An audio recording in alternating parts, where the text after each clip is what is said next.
परभणीच्या पोखरणीत काँग्रेसची सद्भावना पदयात्रा श्री क्षेत्र पोखरणीमधून दर्शन घेत यात्रेला सुरुवात। सरकार दिलेलं वचन पाळत नाही, सत्तेसाठी सर्व एकत्र असल्याचं हर्षवर्धन सपकाळ म्हणाले।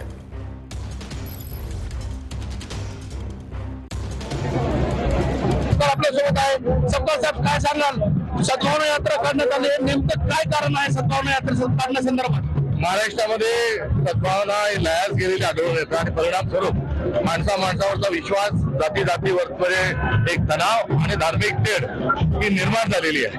आणि हा महाराष्ट्र हा असाही आहे बघणं। भक्त प्रल्हादांना जसा देवाचा धावा ते करत होते आणि नारायणचा धावा करत असताना त्यांना जसं छळण्यात आलं आणि त्यांची परीक्षा पाहिल्यानंतर नृसिंहाने अवतार घेतला खांद्यातून, ही घटना आमच्यासाठी प्रेरणादायी आहे।